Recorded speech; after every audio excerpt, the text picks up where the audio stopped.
This is an update for the week of June 29, leading up to July 3.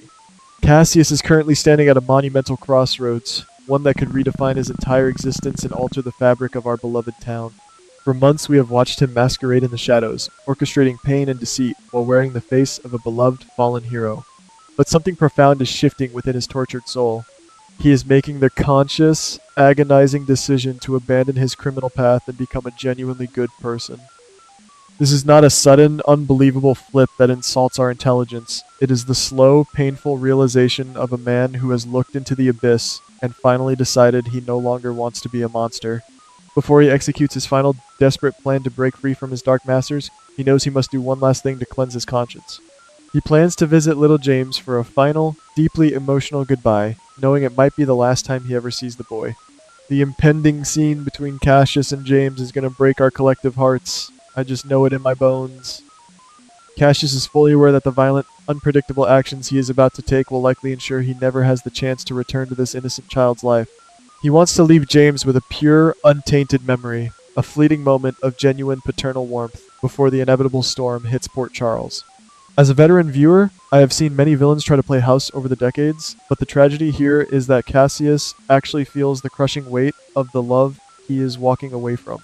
He knows that his impending actions, while rooted in a twisted sense of justice, will sever his ties to any normal life forever. He is sacrificing his own fragile heart to protect the boy's future, ensuring James does not grow up tied to a criminal. Following this heartbreaking farewell, Cassius is set to receive a direct, chilling order from Ross.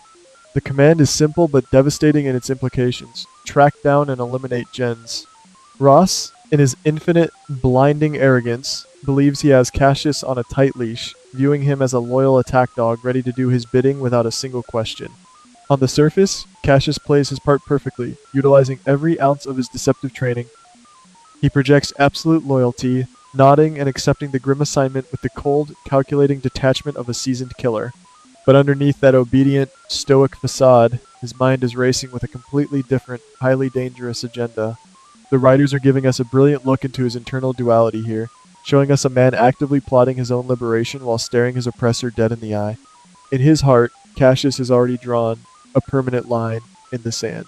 His true intention is not just to be Ross's obedient hitman, but to use this assassination mission as his ultimate grand exit strategy. He plans to hunt down Jens, eliminate the chaotic threat exactly as ordered, and then immediately vanish into the wind without a trace. He wants to leave Port Charles far behind, closing the heavy book on his bloody, violent past once and for all. He believes that if he can just pull off this one last execution, he can finally wash the blood from his hands and start anew in some forgotten corner of the world. It is a classic, tragic soap opera trope, the one last job before freedom, and we all know exactly how these desperately hopeful plans usually unfold on our screens.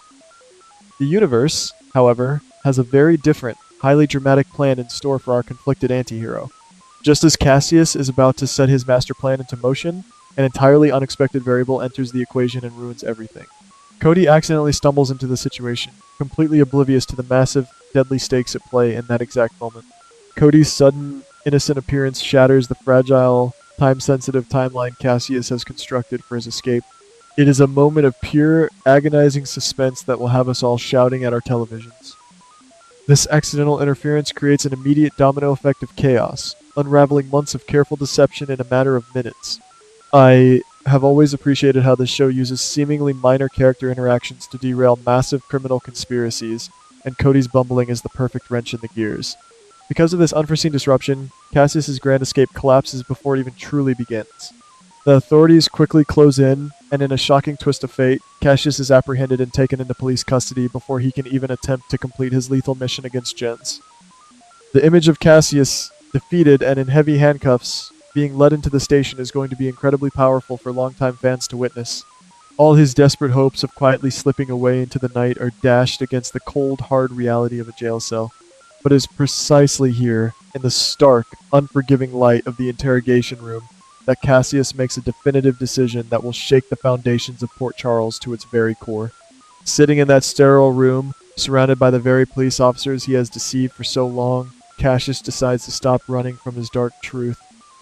He makes the monumental, game-changing choice to confess everything. And I mean absolutely everything, leaving no dark stone unturned. He does not just offer up a few breadcrumbs to negotiate a plea deal and save his own skin.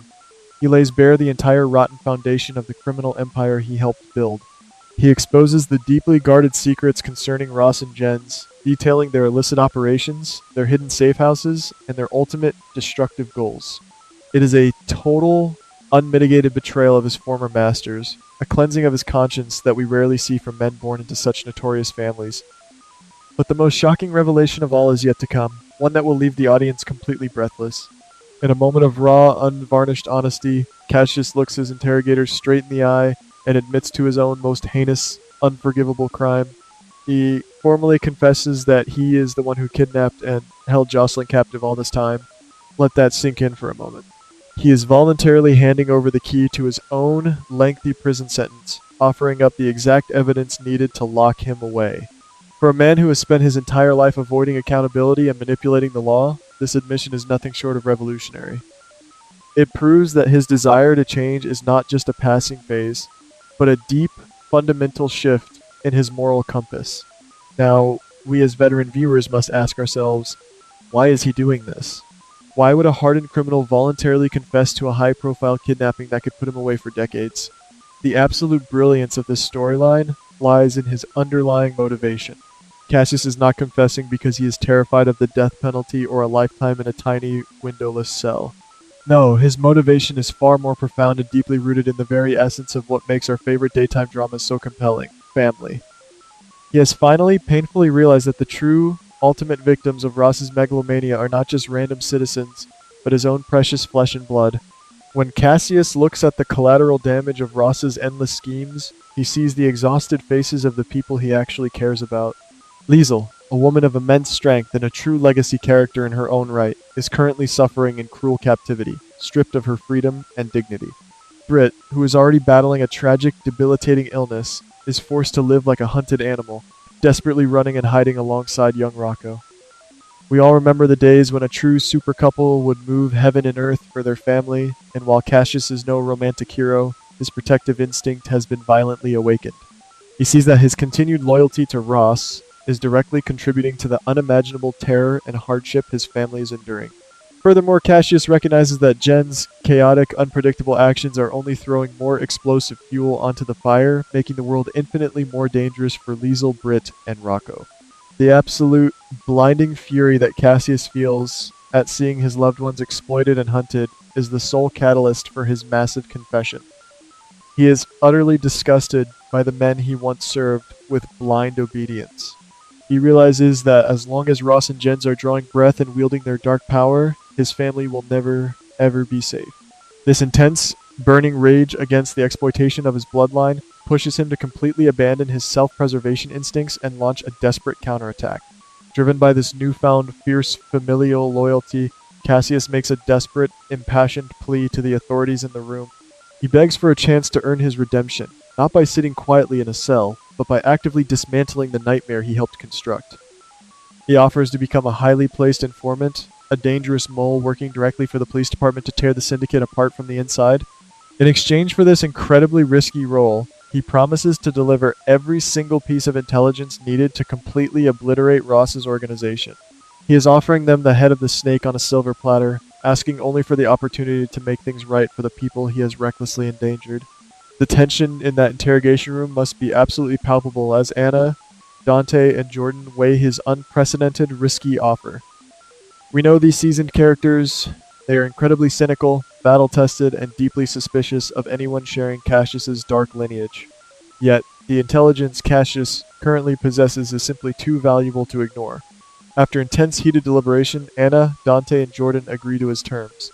They accept his plan to act as an inside man, but they are certainly not fools. They make it abundantly clear that they will be monitoring his every single move, tracking his communications, and watching him like hawks to ensure he does not double-cross them or slip back into his old ways. However, if you think Cassius is simply going to play the role of an obedient, docile police informant, you have not been paying attention to the intricate, dangerous layers of this character. Cassius is secretly harboring a massive, rogue plan of his own, one that he has absolutely not shared with Anna, Dante, or Jordan.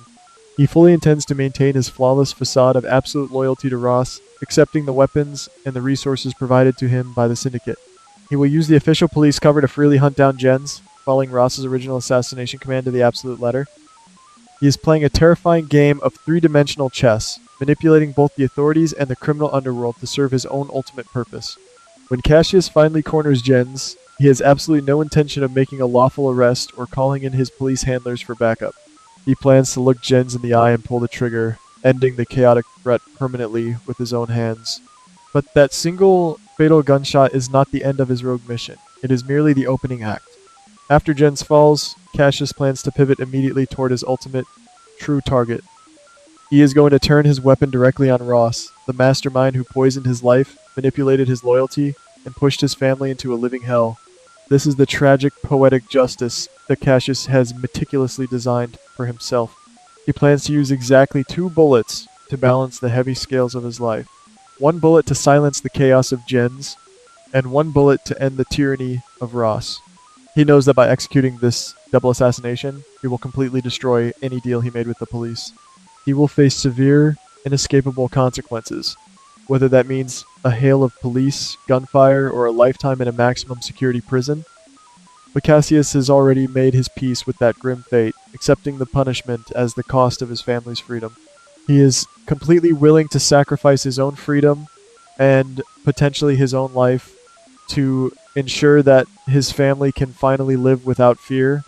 It is a beautifully dark, deeply emotional climax to a story of a man desperately trying to scrub the sins from his soul. As a veteran fan who has watched decades of villains rise and fall, this kind of complex, sacrificial storytelling is exactly why I remain so fiercely devoted to this show.